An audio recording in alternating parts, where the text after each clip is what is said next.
नमस्कार दोस्तों, स्वागत है आपका ब्राइट बिगनिंग एकेडमी में। आज हम आपके लिए बहुत इंपॉर्टेंट टॉपिक लाए हैं, वो है हिंदी व्याकरण का वर्णमाला के बारे में। इससे पहले हमने ऑलरेडी स्वर के बारे में पढ़ लिया था। आज हम उसका दूसरा भेद पढ़ने वाले हैं, व्यंजन के बारे में। ये आपके एग्जाम के लिए बहुत इंपॉर्टेंट है, चाहे हिमाचल प्रदेश के आप एग्जाम की तैयारी कर रहे हो या सेंटर की कोई भी एग्जाम की तैयारी। हिंदी व्याकरण में वर्णमाला बहुत इंपॉर्टेंट टॉपिक होता है, तो ये इस चीज़ के बारे में पढ़ने वाले हैं और व्यंजन के बारे में हम पढ़ने वाले हैं।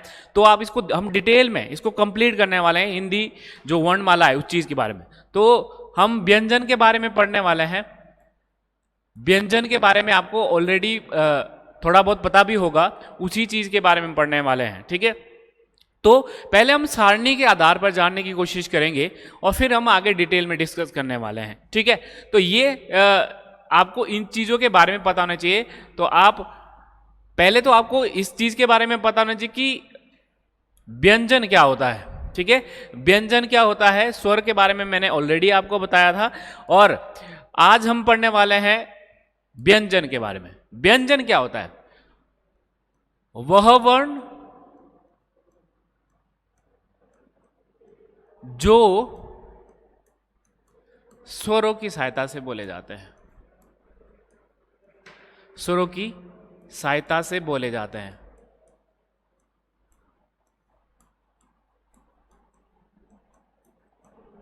बोले जाते हैं,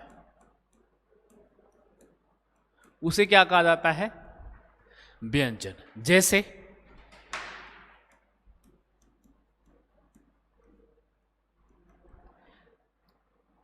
क प्लस अ।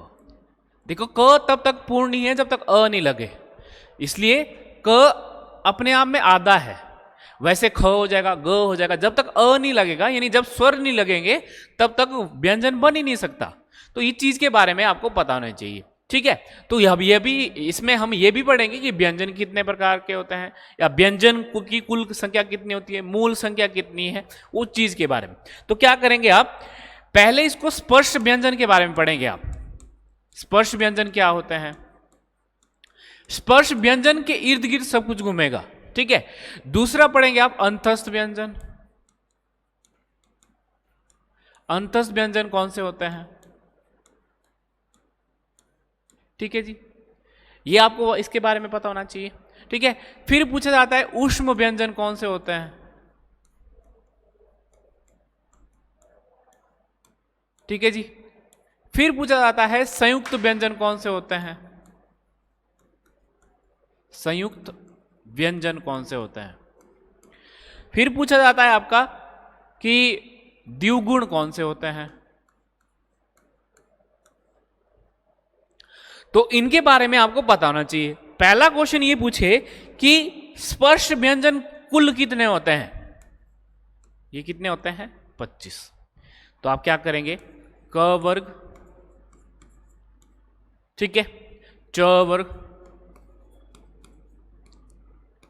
ट वर्ग, त वर्ग,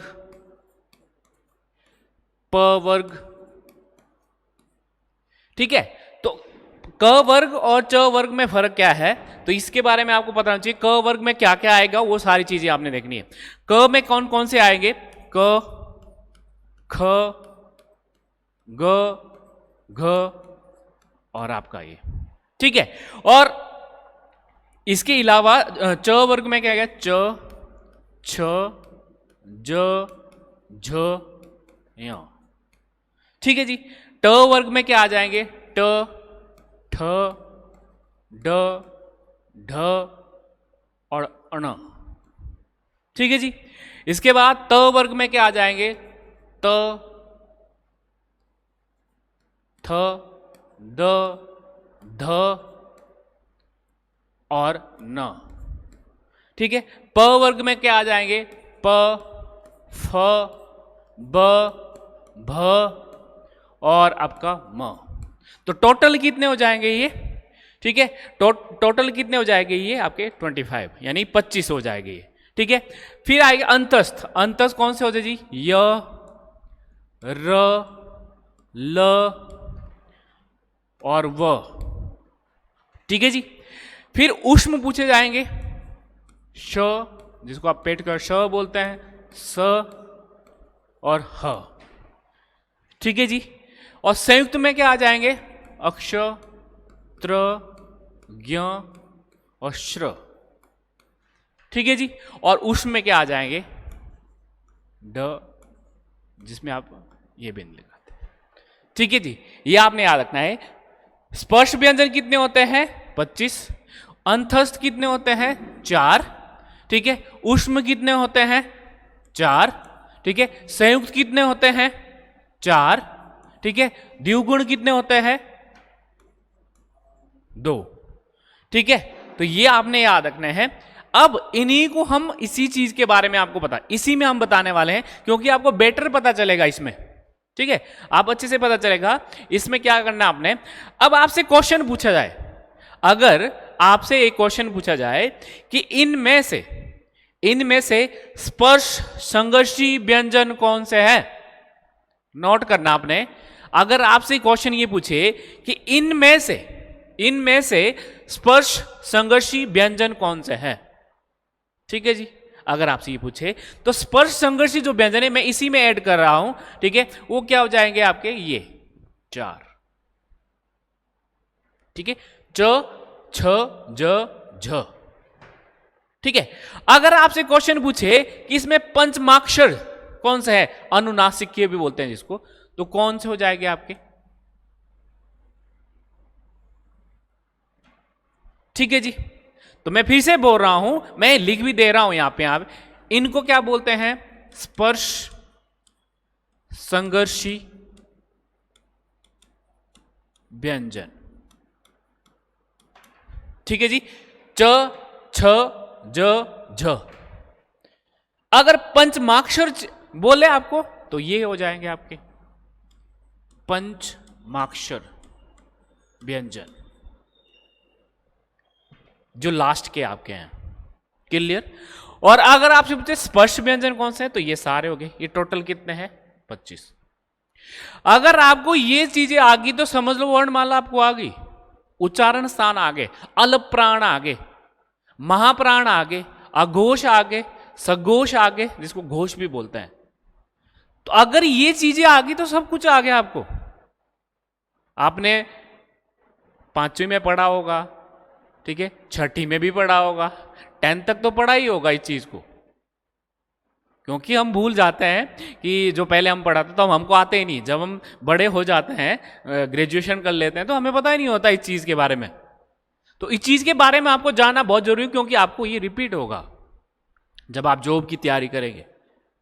इसलिए आपने इस चीज को पढ़ना है अच्छे से, जो चीजें हैं, क्योंकि ये दोबारा रिपीट होगा। इसलिए आप इस चीज को ध्यान से सुनना जो अभी मैं बोल रहा हूं, क्योंकि आगे मैं पूछूंगा आपसे। ठीक है। तो ये आपने याद रखना है। अब ध्यान से सुना, मैं यहीं पे आ रहा हूं। अगर अंतस्थ पूछे जा रहे हैं, 4 है भाई, य, र, ल, व, तो आपसे पूछेगा कि य और व को क्या बोलते हैं।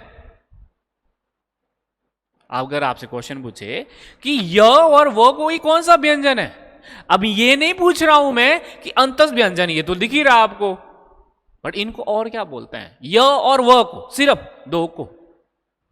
तो 2 को क्या बोलते हैं, ये मैं यहां पे लिख दे रहा हूं। ठीक है। इसी के नीचे लिख दे रहा हूं, उसको बोलते हैं अर्ध स्वर। मैं यहीं पे इसलिए लिख रहा हूं कि आपको आइडिया लगे। मैं अलग से इसको लिख भी सकता था सारा, आपको इस सारिणी में पता चले मैं किसकी बात कर रहा हूं। ठीक है। अर्ध स्वर मतलब स्वर को सहायता से भी बोले जाते हैं ये। ठीक है। तो याद रखना है अर्ध स्वर। ठीक है। अगर आपसे पूछे र को क्या बोलते हैं, अंतस्थ तो बोलते हैं, बट और क्या बोलते हैं? ठीक है जी। र को क्या बोलते हैं? र को बोलते हैं नंबर 1 लुंठित। ठीक है जी। दूसरा प्रकंपित। क्वेश्चन आ सकता है आपको, बार बार क्वेश्चन आता है, समझ गए जीरो। ल को क्या बोलते हैं? ल को बोलते हैं पार्श्विक। ठीक है जी। क्लियर हो गया? अंतस्थ व्यंजन क्लियर हो गए। ठीक है। तो ये आपको इस चीज के बारे में। अब आते हैं इसमें से उष्ण व्यंजन तो बोलते हैं। अब क्वेश्चन पूछा जाता है स को क्या बोला जाता है, श को क्या बोलते हैं? जैसे इसको ह को, सॉरी, ह को क्या बोलते हैं? ह को बोलते हैं काकल्य वर्ण। ठीक है जी, काकल्य वर्ण। यहां से क्लियर हो गया? ठीक है जी, याद रखना आपने ये सारी चीजें। अब आते हैं संयुक्त पे। संयुक्त पे आते हैं, अक्षर किस चीज को मिले? ये बहुत बार पूछा गया था, जब 2023 22 और 23 में ये क्वेश्चन पूछा गया था। प्रोफेसर के कमीशन में भी पूछा गया था, ये जो कमीशन हुआ था उसमें भी पूछा गया था कि भाई अक्षर किसको मिलकर बनता है। ठीक है, तो आपने याद रखना है। अब अक्षर बनता है क अदक, क्योंकि दो चीजों से मिलकर बनता है, संयुक्त की बात कर रहा है ये। क प्लस श, जो पेट का श बोलते हैं आप। त्र किससे बनता है? त लिख दिया, अदत र। ठीक है जी, फिर ज्ञ पूछा जाता है, ज प्लस बल आधा हो जाएगा। ठीक है जी, फिर पूछा जाता है ये किससे बनता है? श, आधा श प्लस र, सिंपल शब्दों में। अब पूछा जाता है, ये मैंने बोल दिया कि द्विगुण है, अब द्विगुण के अलावा इनको क्या बोलते हैं? ठीक है, इनको बोलते हैं जी ताड़न जात, उश्रिप या उत्क्षिप्त। समझ गए? यहां तक समझ गए? ठीक है, अगर ये पूछे कि आगत कौन से होते हैं, आगत व्यंजन, हमने पिछले वीडियो में देखा, जरूर देखे आप उस चीज को। मैंने आपको बताया था आगत स्वर बताए थे, यहां आगत व्यंजन बताने आपने। तो आगत व्यंजन होते हैं, ज बोलते हैं आप और फ बोलते हैं जब इसमें ये बिंदी लगती है, बिंदु लगता है। ठीक है, मैंने ऑलरेडी आपको बता दिया है आगत क्या है, आप तो इसलिए आपको पहले वाली वीडियो देखनी पड़ेगी। ठीक है, तो ये आपके सारे के सारे। अब हम गिनते हैं, मैंने बोला व्यंजन अगर पूछे कि कुल संख्या कितनी है, व्यंजन की अगर कुल संख्या पूछे और मूल संख्या पूछे, ठीक है जी, अगर कुल और मूल संख्या पूछे तो कुल तो हो जाएगी 39। गिन लो जरा, देखते हैं जरा।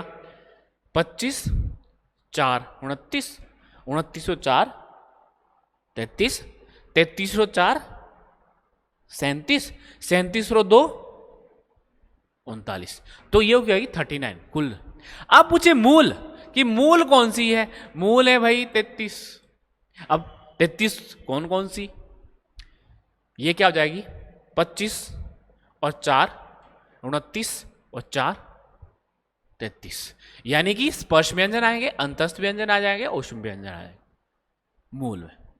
यहां तक क्लियर हो गया? आप इसकी स्क्रीनशॉट भी ले सकते हैं। ठीक है, तो ये आपके एग्जाम के लिए बहुत इंपॉर्टेंट है। ठीक है, तो ये मैंने आपको अलग अलग चीजें सारणी के आधार पर आपको व्यंजन बता दिए। ठीक है जी, इतना आपको पता होना चाहिए। ठीक है, आगे अब आपसे पूछा जाता है उच्चारण के आधार पर, या ऐसे पूछा जा सकता है कि व्यंजनों का वर्गीकरण, व्यंजनों का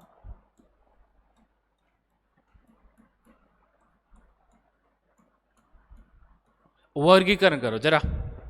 व्यंजनों का क्या करना आपने? वर्गीकरण करना है। ठीक है, अब व्यंजनों का वर्गीकरण आप दो टाइप्स में किया जाता है।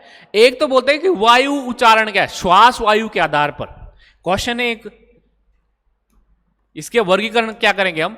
श्वास वायु के आधार पर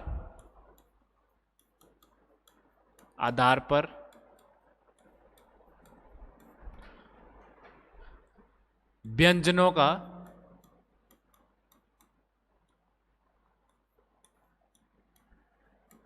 वर्गीकरण,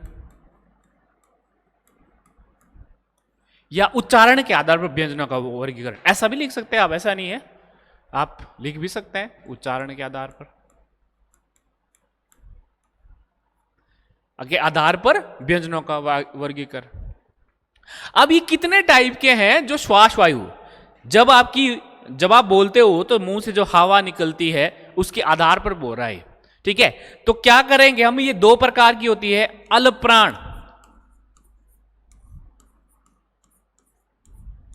और दूसरा प्रकार है महाप्राण।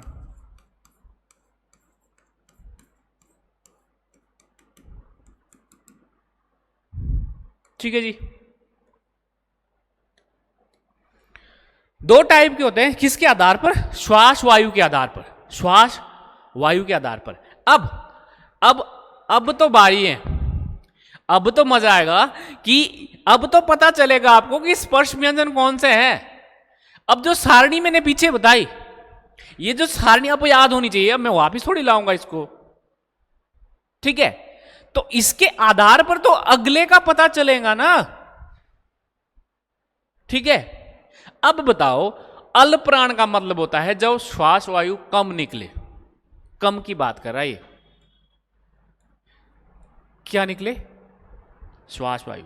जब बोलते बार कम हवा बाहर निकले, बोलते बार भी आप कर सकते हैं, सारा का सारा आपके शरीर से रिलेटेड है, आपके मुंह से रिलेटेड है, आपके जीभ से रिलेटेड है, उससे बाहर तो कुछ है ही नहीं। ठीक है, तो ये आपको अगर पिछली सारणी आपको अच्छी तरह से पता चल गई ना, तो आपको सारा आ जाएगा ये। तो इसका मतलब ये हुआ, अल्प प्राण मतलब, अल्प मतलब कम, प्राण मतलब वायु, है ना। तो ये सारी चीज, जब सांस ही नहीं निकलेगा तो कैसे शरीर चलेगा। ठीक है, तो इसके में आपको इसके बारे में पता होना चाहिए, अल्प प्राण क्या होता है। ठीक है, तो अल्प प्राण सीधी सी बात, अब मैं ये नहीं बताऊंगा लंबा लंबा, क्योंकि ऑलरेडी मैंने पीछे बताया है। अब मैं क्या बोलूंगा, क वर्ग का, क से लेकर स्पर्श व्यंजन का पहला तीसरा पांचवा, सीधी सी बात। तो क वर्ग का भी, च वर्ग का भी, ट वर्ग का भी, त वर्ग का भी, प वर्ग का भी। ठीक है, तो पहला तीसरा पांचवा। अब आप खजल होंगे कि ये क्या बात कर रहा मैं। ठीक है, अब यहां पे आपको पता चलेगा, क वर्ग का पहला मतलब क, ग और ये सेम, च वर्ग का च तीसरा पांचवा, ट वर्ग का पहला तीसरा पांचवा, त वर्ग का पहला तीसरा पांचवा, प वर्ग का पहला तीसरा पांचवा।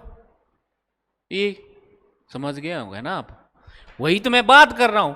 यहां पे क वर्ग का भी, च वर्ग का भी, ट वर्ग का भी, आपका त वर्ग का भी, प वर्ग का पहला तीसरा पांचवा क्या बोल जाते हैं, अल्प प्राण। बोलो जरा, सीधी सी बात, क बोलो, ग बोलो, कम हवा निकलेगी ना। आप देख भी सकते हैं जब बोलेंगे आप।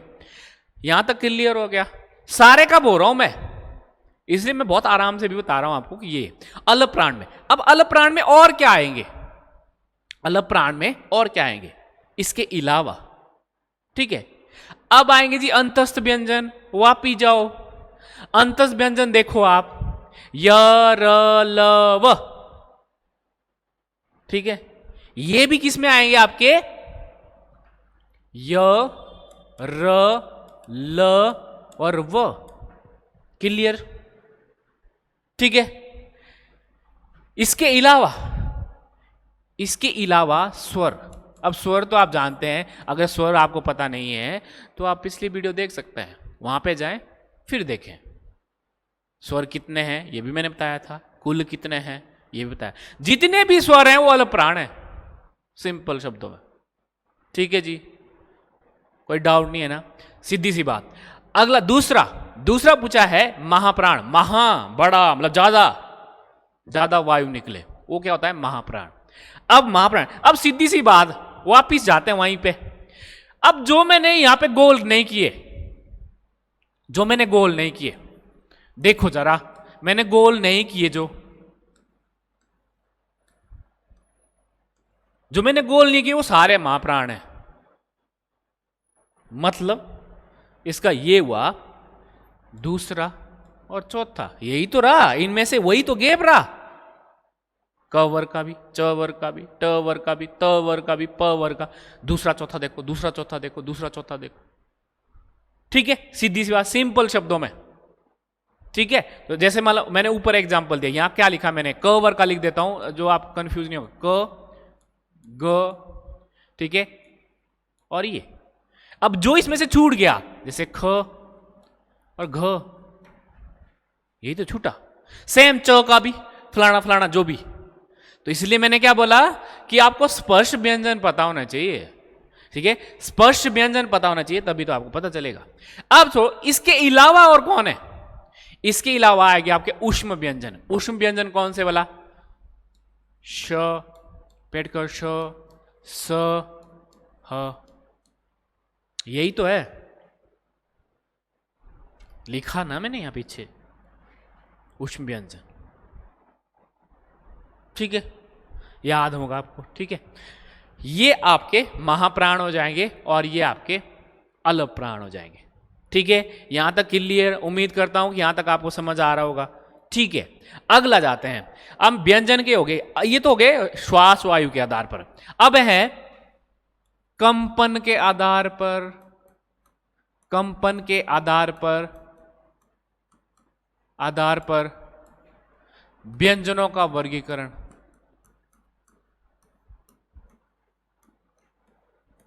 बहुत इंपॉर्टेंट है भाई, इसमें से काफी क्वेश्चन आते हैं, ध्यान रखना आपने, जो भी मैं लिखा रहा हूं इसमें से काफी क्वेश्चन आते हैं, ठीक है जी, याद रखना है। अब कंपन के आधार पर सेम वहां भी ये लिखो, उच्चारण के आधार पर व्यंजनों का वर्गीकरण, ऐसा कुछ लिख सकते हैं।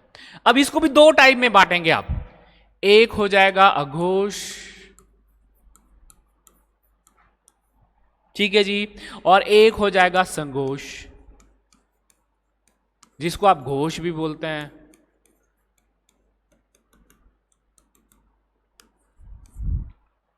ठीक है जी। सेम इसमें भी वही याद रखना आपने, जो आपने स्पर्श व्यंजन पढ़े, अंतस्थ व्यंजन पढ़े, संयुक्त नहीं सॉरी ऊष्म व्यंजन पढ़े, वही तो इसमें आना है। अब यहां पे आंकड़े चेंज हो जाएंगे, यहां पर आंकड़े क्या चेंज हो जाएंगे, क वर्ग का पहला, च वर्ग का पहला, ट वर्ग का पहला, त वर्ग का पहला और प वर्ग का पहला। रिपोर्ट ओके है यहां तक, ठीक है। दूसरा सेम क वर्ग का दूसरा, च वर्ग का दूसरा, ट वर्ग का दूसरा, ठीक है, पहला और दूसरा, पहला और दूसरा, क्लियर बात याद। अब इसके अलावा कौन से हैं, इसके अलावा कौन से है, ये पहला दूसरा तो मैंने बता दिया, क चटा तप। अब इसके अलावा और कौन है, इसके अलावा हो जाएंगे आपके, ध्यान से सुनना, ऊष्म व्यंजन, बस यहां तक, यहां से आगे तो जाएंगे ही नहीं आप, ह तो लिखेंगे नहीं इसमें। तो अघोष का मतलब होता है जहां ज्यादा कंपन ना हो, उतनी कंपन ना हो, कंपन तो हो पर कम हो, ठीक है। तो वो जब बोलेंगे भी आप, क बोलेंगे चाहे च, छ बोलेंगे, ट, ठ बोलेंगे, तो वो क्या आ जाएंगे आपके अघोष, ठीक है जी, पहला दूसरा ये।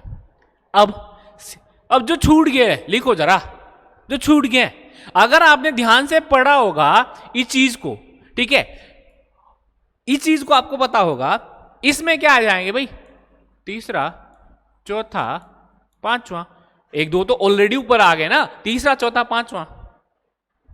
अब मेरे को बताने की जरूरत ये नहीं है, इतना मैंने बोल दिया कि तीसरे में क्या आएगा, चौथे में क्या आएगा, पांचवें में क्या आएगा, ये तो आपको याद करना पड़ेगा, ठीक है। अब इसमें से भी एक छूटा, छूट गया ना, और भी छूटे हैं, य, र, ल, व, छूटे हैं ना। इसके अलावा और भी छूटे हैं जी, स्वर तो छूटे हैं, अल प्राण में तो थे, यहां तो यहां जाएंगे ये, ठीक है। तो ये आपके, अब आपको उम्मीद करता हूं कि आपको दिक्कत ना आएगी, यहां पे दिक्कत नहीं आएगी, उम्मीद करता हूं यहां दिक्कत ना आएगी। अब आते हैं जो लास्ट टॉपिक है, इसका लास्ट टॉपिक है वह है जी उच्चारण स्थान। उम्मीद करता हूं सभी को रूल के हिसाब से याद ना रखें।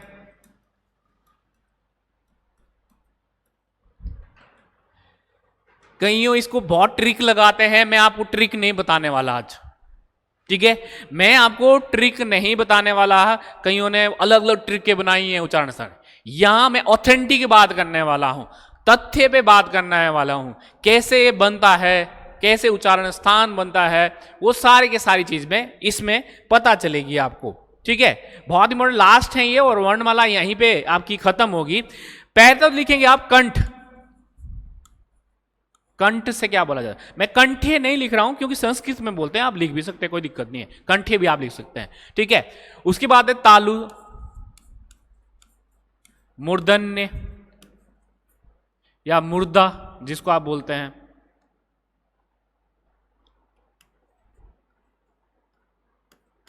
मुर्दा, दंत, ओष्ठ। अब नीचे में ऑथेंटिक चीजें बताने वाला हूं आपको। दंतोष्ठ क्या बोला जाता है, ये लॉजिक की बात है, ठीक है, ये आपने याद रखना है। अब ध्यान से, अभी तक आपने क्या पढ़ा होगा कि ऋतु निशान ऐसा कुछ ट्रिक है, क्योंकि ट्रिक पे विश्वास कभी नहीं करना। हमेशा पढ़ाई अब करनी है आपने तो ऑथेंटिक पे करे, क्लियर करे, ठीक है। ऐसा नहीं कि ट्रिक ट्रूक बनाए, तो एक क्वालिटी एजुकेशन नहीं होती है, तो ध्यान रखना। कंठ, कंठे भी कह सकते हो आप चीज को। अब ध्यान से सुनना आपने, बड़ा मजा आने वाला है आपको। मैं कोई रूल्स नहीं बताने वाला आपको, ना मैं कभी बोलने वाला, ठीक है। सीधी सी क्या, कंठ क्या बोलेंगे आप? स्वर का पहला और दूसरा अ आ, उसके बाद क वर्ग।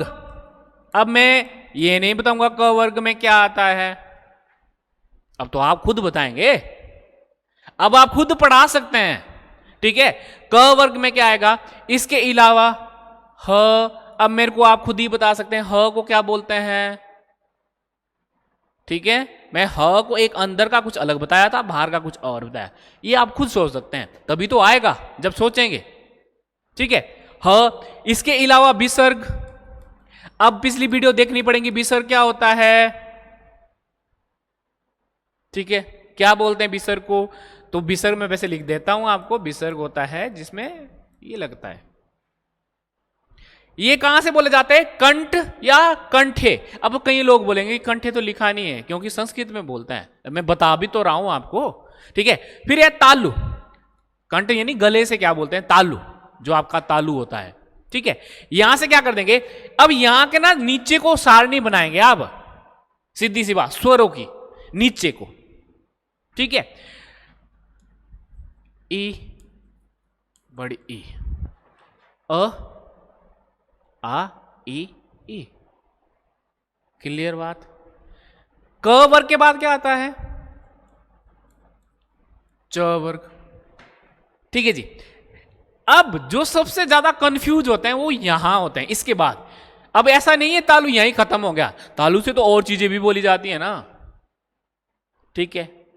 अब क्या करेंगे आप, एक तो आप अंतस्थ का लेंगे और एक आप उष्म का। पहला पहला कैसे लिखते हो आप? य र ल व, य लो ना, पहला लो ना। श को कैसे लिखते हैं? श लिखते हैं ना, पहले श लिखो ना यहां, ठीक है, पहला पहला लिया ना, ओके। अगला आता है मुर्दा, मूर्धन्य भी लिख सकते हैं संस्कृत में, ठीक है। तो ये आपने अगला बताना है। अब अ, आ, ई, यहां पे आ जाएगा री, ठीक है जी, याद रखना आपने। अब क, च, ट, क, च, ट ऐसे लिखते हैं ना आपने, स्पष्ट व्यंजन। अब क्या होगा, मैंने अंतस्थ का य लिया, य के बाद अंतस्थ क्या आता है? य के बाद क्या आता है? र आता है ना, य र ल व, ठीक है। श के बाद क्या आता है? पेट का श आता है ना, ठीक है जी। याद रखना आपने, इतने ये मूर्धन्य से बोले जाते हैं, ठीक है जी। अब आते हैं दंत पे। दंत में, अब दंत का सबसे इंटरेस्टिंग पॉइंट ये है, दंत में कोई स्वर नहीं आता, ठीक है। अब क्या करेंगे आप, अब इसको ये खाली छोड़ देंगे क्योंकि आता ही नहीं, तो क, च, ट, त वर्ग, ठीक है जी। याद रखना। अब क्या हुआ, य र ल, य र ल आएगा ना, अब आते हैं ना अंतस व्यंजन क्रोनोलॉजिकल। श पेट कर श, उसके बाद क्या आता है स। मैं लाइन पे जा रहा हूं, अब नीचे जैसे वहां लिखा है ना मैंने, अभी वापिस जाता हूं, यहां पे लिखा है ना मैंने य र ल, तभी लिखा है नीचे को, ये भी तो है। ठीक है, तो ये आपने याद रखना है। ठीक है, दंत तवर ल स, बस बात खत्म, यहां कुछ नहीं आएगा। ओके, अब उसके बाद अब क्या बचा, ओष्ठ में क्या आ जाएगा, ऊ बोलेंगे आप, जो ऊ कैसे बोलते हैं, बड़ा ऊ हो गया ना। क च ट त,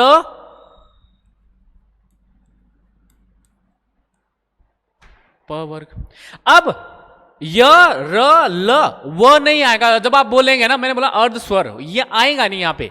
ठीक है, यानी ओष्ठ में सिर्फ इतने ही बोले जाते हैं।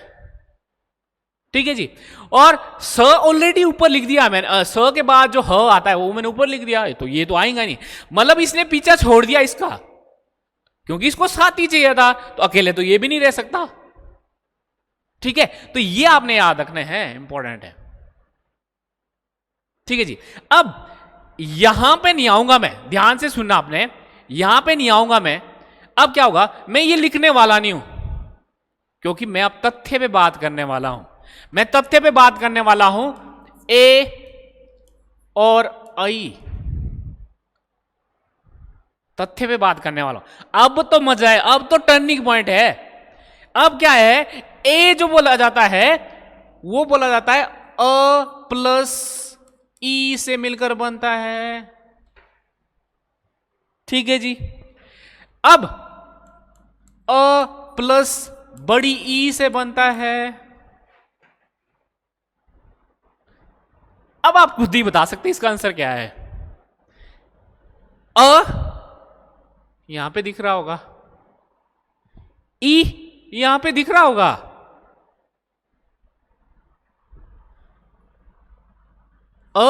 सेम यही दिख रहा होगा, बड़ी ई भी यही दिख रहा होगा। इसका मतलब है ए और आई किससे मिलते बनती है, किससे मिलेगी, कंठ तालव्य या कंठ तालु, या कंठ तालव्य भी लिख सकते हैं, क्योंकि एक यहां से लिया एक यहां से लिया, तभी तो ये ए बना, तभी तो ये बना, और इसको इसको तब ये बना, तो वहां देख लो। ठीक है, क्लियर हो गया ए और आई कैसे बना है, कैसे बना है। ठीक है, आगे जाते हैं जी। अब क्या बच गया हमारे पास, ओ और औ। ठीक है जी, ओ और औ, इसका भी लॉजिक लगा लो, अ सेम वही प्लस ऊ छोटा, फिर अ प्लस बड़ा ऊ, देख लो ऊ ढूंढ लो। ठीक है, अ भी देख लो, अ तो कंठ से ऑलरेडी पता चला, अ पहले ही हो हमें। अब ऊ ढूंढना है आपने, तो ऊ ढूंढो जरा, कहां लिखा मैंने, ओष्ठ में। तो ये जो ओ और औ बोले जाते हैं, ये बोले जाते हैं कंठोष्ठ से। ठीक है जी, क्लियर पता। अब हमारे पास वो बचा है, एक बचा है, वो इसको आप ऐसे ही याद रखते हैं, वो बोला जाता है दंतोष्ठ से। ठीक है जी, तो ये आपकी वर्णमाला रही सिंपल शब्दों में, और उम्मीद करता हूं कि आप इस वीडियो को शेयर कर सकते हैं। ये आपको जो छोटे छोटे बच्चे भी, उनके लिए भी बहुत इंपॉर्टेंट है, जो +2 पास कर चुके हैं या सेंटर की तैयारी कर रहे हैं, उनके लिए बहुत इजी है। जो आपके एग्जाम के लिए, हर एग्जाम के लिए हिंदी व्याकरण बहुत इंपॉर्टेंट होता है। तो वर्णमाला मैंने जहां तक हो सकता है बहुत इजी और ऑथेंटिक तथ्य के ऊपर आपने ट्रिक पे भी नहीं जाना है।